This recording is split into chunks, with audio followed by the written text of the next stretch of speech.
Warahmatullahi wabarakatuh. Alhamdulillahi rabbil wa bihi nasta'in wa ala umur dunya waddin. Wassalatu wassalamu ala Rasulillah Muhammad ibn Abdullah wa ala alihi wasahbihi wa mawalah, amma ba'd. Alhamdulillah, teman dan sahabat Muhammad Harfin Zuhdi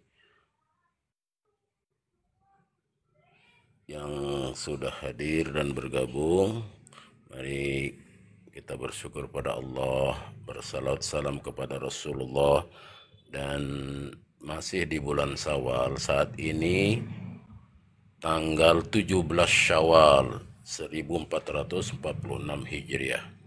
Saya ingin mengurai sedikit berkaitan dengan peristiwa-peristiwa penting di bulan Syawal. Teman dan sahabat semua, bulan Syawal adalah bulan ke-9, bulan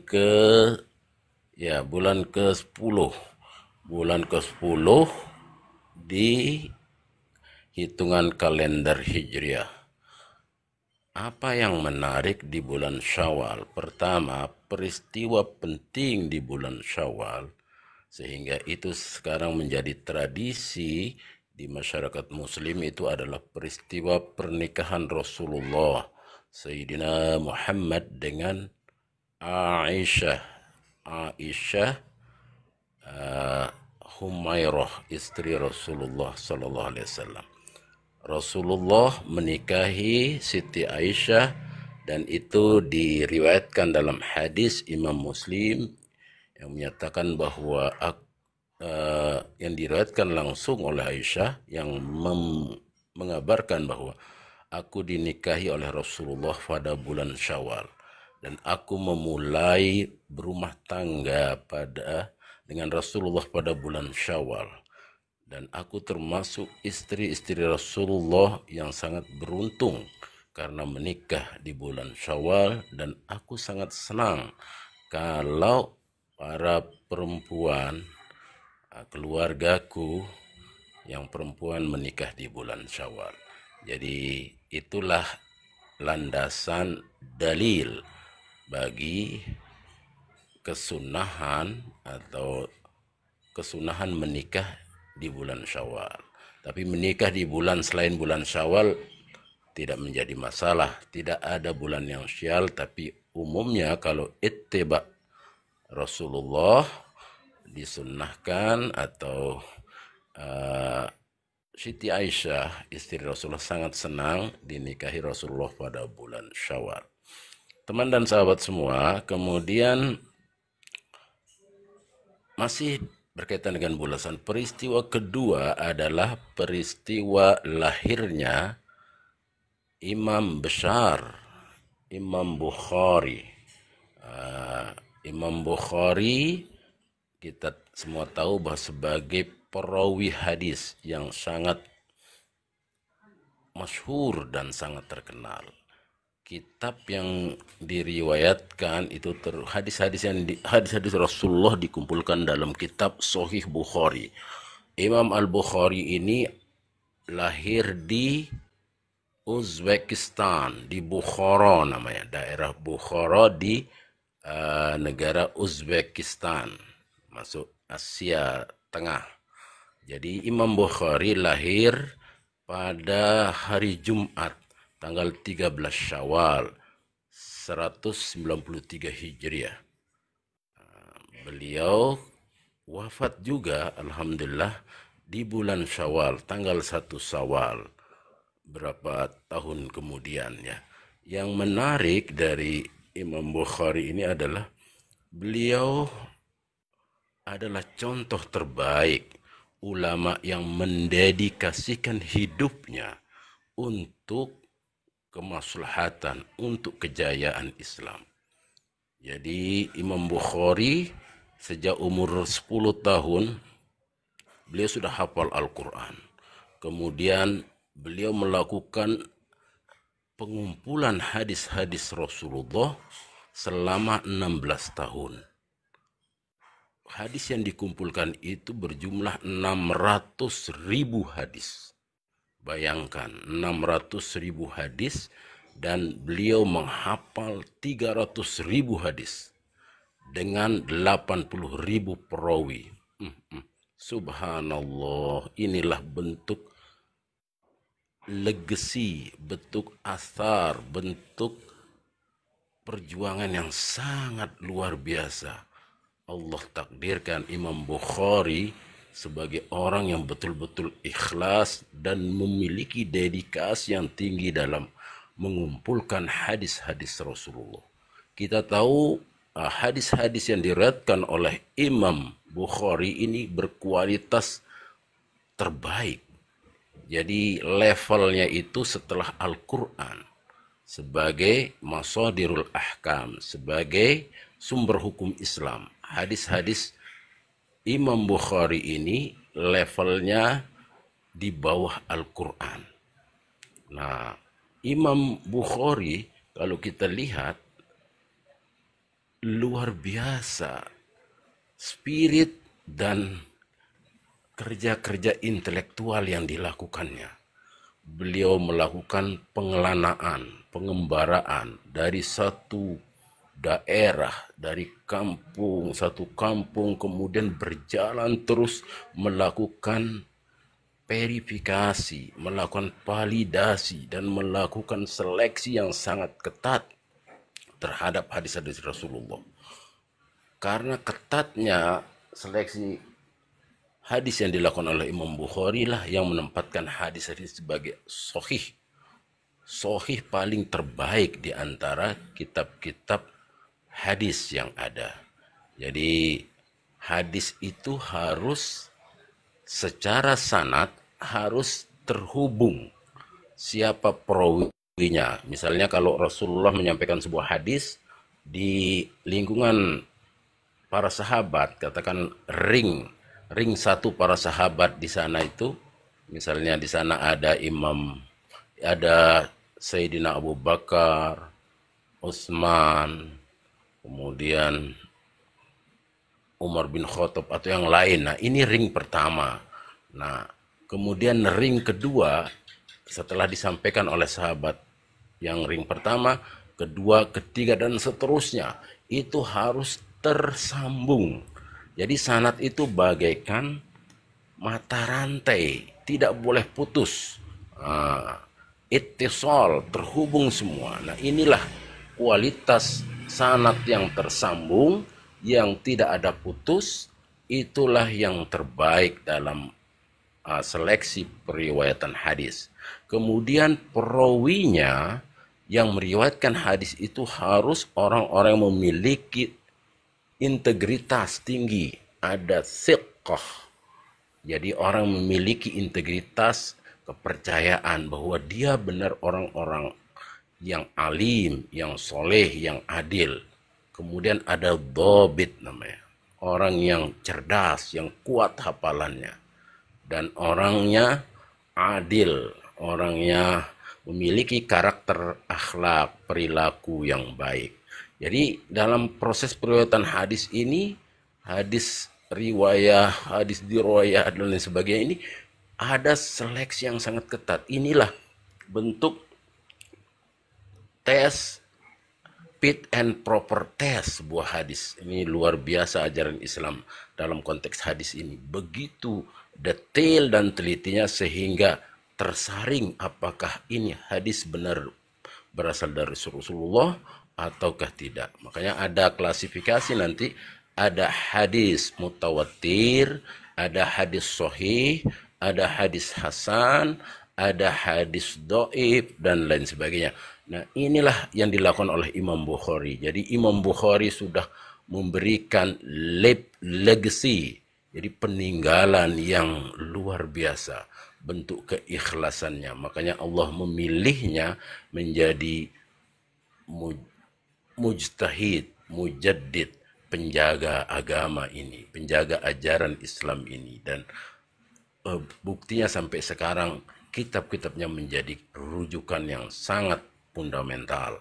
Inilah Imam Bukhari yang makamnya ada di Bukhara, di Uzbekistan. Semoga kita bisa berziarah ke makam beliau untuk tawassul dan tabarruk kepada imam besar hadis, periwayat hadis, yaitu Imam Bukhari. Amin ya rabbal alamin. Ya, jadi teman dan sahabat, setelah kita membahas sedikit tentang Imam Bukhari, peristiwa penting lainnya di bulan Syawal ini ada 4 perang. Nah, kita harus mengetahui kondisi kenapa perang ini terjadi. Perang itu terjadi pada masa Rasulullah dan para sahabat itu memang kondisinya dulu sering terjadi peperangan karena karakter manusia itu disinggung dalam Al-Quran yang pernah diutarakan oleh malaikat, kan? Ataj'alu fiha may yufsidu fiha wa yasfikud dima. Jadi semacam katakanlah mosi, tidak percaya atau protes atau pernyataan malaikat karena tahu karakter manusia. Apakah engkau ya Allah akan menjadikan khalifah, pemimpin di muka bumi ini, orang-orang yang senang menumpahkan darah, senang berperang, senang berkelahi, senang bertengkar, berkonflik, bertikai. Ini karakter manusia, subhanallah. Nah, pada zaman Rasulullah, Rasulullah dan para sahabat ini tidak pernah memulai sebuah peperangan. Nah, ajaran Islam disampaikan secara dakwah, secara terang-terangan, secara baik-baik.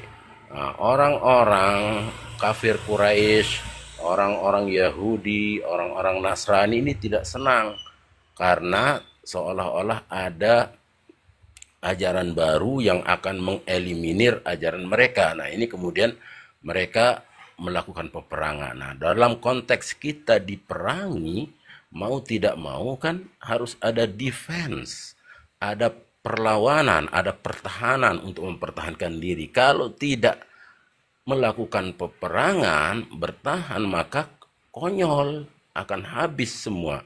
Nah, jadi jangan disalahpahami, peperangan-peperangan yang terjadi pada masa Rasulullah para sahabat itu bukan dalam konteks Islam yang memulai peperangan, tapi Islamlah yang diperangi karena orang-orang kafir itu tidak senang terhadap ajaran agama Islam. Nah, itu. Nah, perang pertama itu adalah perang Uhud. Nah, bagi teman-teman dan sahabat yang pernah berkunjung ke Mekah, nah, ada namanya Gunung Uhud. Gunung Uhud, Jabal Uhud, ya. Jabal Uhud itu adalah tempat terjadinya peperangan. Jabal Uhud ini adalah peperangan, ada gunung-gunung di sana. Nah, Rasulullah menempatkan pasukan-pasukan pemanah di Jabal Uhud ini. Nah, peperangan di Jabal Uhud itu awalnya dimenangi oleh pasukan kaum muslimin. Walaupun jumlahnya sedikit, tapi kaum muslimin memiliki semangat untuk melakukan peperangan sehingga pertolongan Allah datang. Nah, ketika merasa menang, pasukan yang di atas, pasukan pemanah ini turun ke bawah ingin mengambil harta rampasan perang. Sudah diingatkan oleh Rasulullah, tapi kemudian tetap mereka mau berebutan rampasan perang. Nah, inilah karakter manusia tadi, suka kepada duniawi, suka kepada harta benda. Takut nggak kebagian, mereka berlari meninggalkan tugas utamanya menjaga pertahanan di pos-pos pemanahan. Ini yang terjadi waktu itu.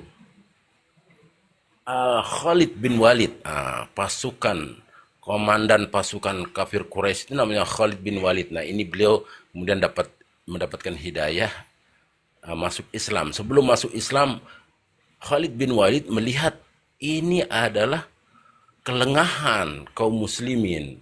Merasa sudah menang, ternyata mereka berebut, pasukan-pasukan ini berebut mengambil harta rampasan perang. Padahal Rasulullah sudah mengingatkan.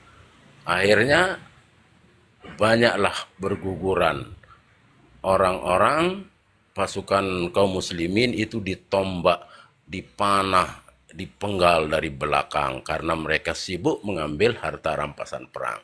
Jadi pelajaran yang bisa kita ambil dari peristiwa ini adalah jangan pernah kita lengah atau terpukau pada dunia, terpukau pada harta benda dengan melalaikan atau melupakan tugas utama kita. Nah, Rasulullah kemudian diisukan juga Rasulullah di Uhud itu syahid, Masya Allah. Nah, akhirnya terjadi kekacauan seperti itu. Nah, kemudian Rasulullah berdoa kepada Allah, dan inilah keajaiban bahwa agama ini akan ditolong oleh Allah. Turunlah para malaikat yang tak terlihat, yang kemudian membantu kaum muslimin dalam kondisi yang sangat genting, sehingga peperangan dimenangkan oleh kaum muslimin pada saat ini dengan bantuan para malaikat yang diturunkan oleh Allah, dan ada angin berhembus bertiup. Ini peristiwa Uhud. Ada di yang pernah haji atau umroh, ada di Jabal Uhud, ada syuhada Uhud di sana. Baik teman dan sahabat, perang kedua adalah setelah perang Uhud itu namanya perang Khandaq. Perang Khandaq ini adalah perang yang terjadi. Khandaq itu artinya parit. Perang parit ini terjadi di Madinah di bulan Syawal tahun 2 tahun berikutnya. Para orang-orang kafir Quraisy, terutama orang-orang Yahudi ini sudah melakukan bersekongkol dengan suku-suku Arab dan lain sebagainya untuk memerangi kaum muslimin di Madinah. Nah, jumlahnya mereka sangat besar, di atas 10.000. Kaum muslimin masih jumlahnya sedikit. Nah, inilah kemudian bagaimana cara melawan atau mempertahankan diri dari gempuran kolaborasi Yahudi, Nasrani, dan suku-suku Quraisy di Arab itu yang ingin menghancurkan umat Islam. Kemudian ada usulan menarik dari Salman Al-Farisi. Beliau ini dari Persia, dari Iran. Ia mengusulkan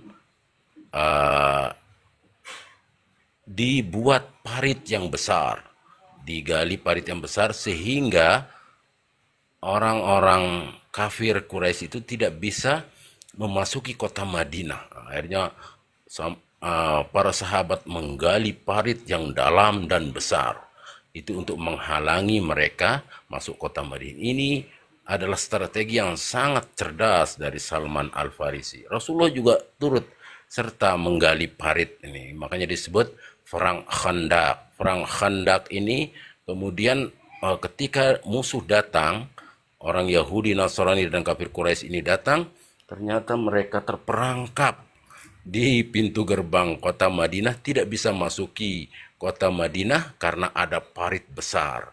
Kalau dia melewati, dia turun parit, nggak bisa naik. Nah, akhirnya mereka mengepung kota Madinah selama, ada riwayat mengatakan hampir 1 bulan. Dikepung itu, tapi nggak bisa masuk. Mereka buat tenda-tenda di situ karena musim dingin waktu itu ya. Ada perapian dan lain sebagainya. Dalam kondisi pengepungan, kondisi umat Islam juga nggak bisa kemana-mana. Di dalam juga akhirnya Rasulullah berdoa, kemudian turun lagi malaikat yang tak terlihat. Ini semua ada dalilnya dalam Al-Quran, bisa dicek nanti teman dan sahabat.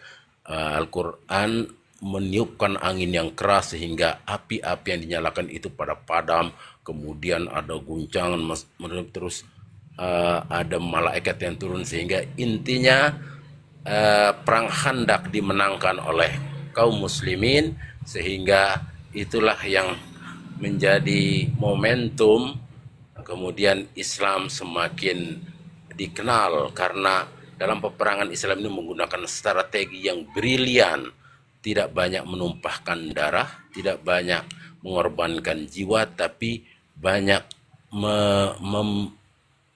mendapatkan kemenangan yang gilang gemilang dengan perang Khandaq ini. Beberapa tahun kemudian pada bulan Syawal terjadi perang lagi. Perang ketiga itu adalah perang Hunain. Hunain itu wilayah antara Mekah dan Taif. Ada lembah Hunain namanya. Nah, di lembah Hunain ini kondisi umat Islam pada saat itu karena kemenangan di perang Khandaq itu banyak orang yang masuk Islam. Akhirnya banyak pasukannya. Nah, banyak pasukannya dan umat Islam pada saat itu merasa bangga. Nah, merasa bangga 12.000. Dalam satu riwayat mengatakan 12.000 pasukan Muslim untuk peperangan Hunain.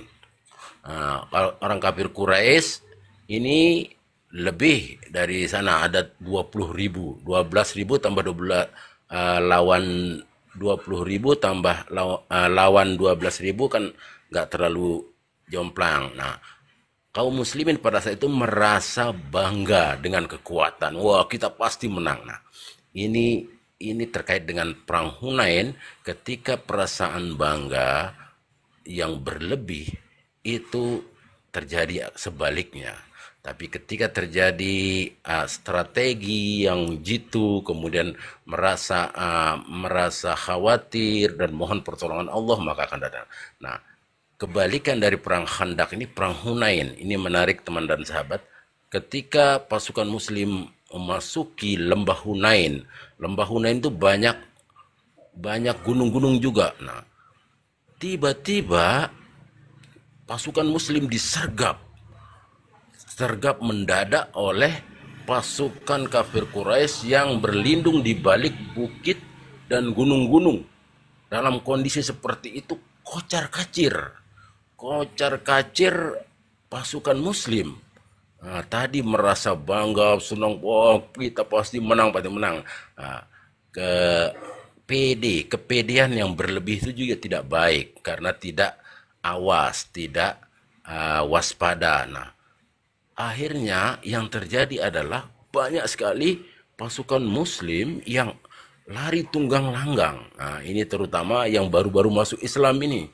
Yang baru masuk Islam di pasukan Muslim ini setelah kemenangan di perang Khandaq itu lari tunggang langgang karena dipanah, dilempari tombak, macam-macam. Lari, kemudian Rasulullah memanggil Hamzah bin Abdul Muttalib, itu adalah paman beliau.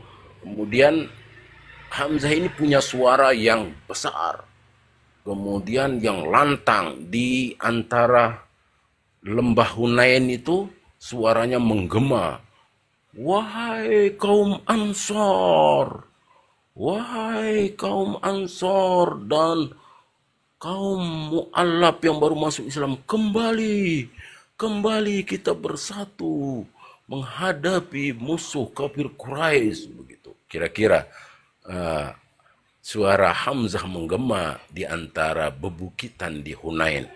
Nah, suara Hamzah ini kemudian menambah semangat spirit perjuangan kaum muslimin sehingga mereka kembali lagi ke medan pertempuran, dan alhamdulillah pertempuran itu berlangsung, kemudian dimenangkan oleh kaum muslimin dengan tetap Allah menurunkan bala bantuan tentara junud minal malaikah, tentara-tentara dari malaikat yang tidak terlihat oleh mata. Inilah luar biasa agama Islam ditolong oleh Allah karena inna dina indallahil Islam. Nah, kemenangan di Hunain ini kemudian Rasulullah ada terjadi perang Taif. Jadi tadi Hunain itu wilayah antara Mekah dan Taif di tengah-tengah. Nah, setelah beberapa waktu kemudian terjadilah perang Taif. Perang Taif ini terjadi di wilayah Taif. Dulu Rasulullah pernah berdakwah ke Taif dan beliau disakiti, ditolak dicemooh, pokoknya dizolimi oleh Bani Thaqif namanya di Taif ini. Nah, kemudian Rasulullah, Bani Thaqif ini tetap teguh, tetap kasar, tetap ingin memerangi Rasulullah. Akhirnya terjadi perang Taif. Di perang Taif ini Rasulullah dan para sahabat dan para pasukannya menyerbu Taif, masuk ke Taif. Nah, di Taif itu ada benteng yang sangat besar, sangat tinggi. Semua daya upaya dilakukan, ternyata mereka kekeh dilindungi oleh benteng yang tinggi ini. Nggak bisa masuk kaum muslimin. Kemudian mereka membuat tenda. Nah, ada sampai sekitar 20 hari 20 malam di luar Taif, nggak bisa masuk kota Taif karena benteng yang tinggi tersebut. Akhirnya ada saran dari sahabat Naufal bin Muawiyah yang mengatakan bahwa Waalaikumsalam. Gimana? Hah? Jam jak nih? Tahu pendak jurde ini jalan-jalan. Iya, ini. Hah? Tanding apa? Hah? Menang. Menang. Oh, lalu lajak wali? Masa? Ngambil luar ada nih. Alhamdulillah. Indonesia tapi nih. Oh. Ini paling partai apa nih? Paling terbesar nih. Sampai pira jelo le Bali? Lamun terus menang sampai 5 hari. Mudah-mudahan dia dulu menang, sayang. Oh. Doang kapal Iya, menang. insyaallah. Nah, ya teman dan sahabat, sedikit lagi tentang perang Taif ini. Kemudian tadi, maaf ya, ada adik yang datang ke rumah. Jadi sahabat Naufal bin Muawiyah ini memberikan saran, wahai Rasulullah, mereka itu seperti rubah. Rubah itu binatang yang kalau didiamkan dia tidak akan pernah keluar. Mending ditinggalkan saja karena mereka tidak akan mengganggu gitu. Akhirnya saran itu diterima, kemudian Rasulullah pulang ke Madinah, tidak mengejar sampai ke pasukan Taif itu, tapi dengan sambil berdoa, ya Allah berilah hidayah kepada penduduk Taif. Dan beberapa tahun kemudian ada delegasi dari Bani Taif yang datang menghadap Rasulullah dan mereka menyatakan diri masuk Islam. Jadi itulah teman dan sahabat peristiwa di bulan Syawal. Pertama pernikahan Rasulullah dengan Siti Aisyah, kemudian kelahiran dan wafatnya Imam Bukhari yang sangat fenomenal sebagai perawi hadis nomor wahid, dan ketiga 4 perang di bulan Syawal, yaitu perang Uhud, perang Khandaq, perang Hunain, dan perang Taif. Mudah-mudahan kita bisa mengambil pelajaran, mengambil hikmah dari peristiwa ini, dan kita menjadi pribadi-pribadi yang baik, yang maslahah, yang bermanfaat, li'ilai kalimatillah, dan selamat dunia akhirat. Amin amin ya rabbal alamin. Terima kasih yang sudah hadir. Syukran wa dumna bil khair wal barakah, wallahul muwaffiq ila aqwamit thariq. Lima salihil ibad. Al-Fatihah. Berembe, ini mendatang lema. Hah? Anu. Mau sudah datang. Hah? Sudah datang. Anu. Ayah minta sanggup. Hah? Aneh. Lema. Apa Rana? Wah undangan berminta menjauhan undangan Ay, cakap yang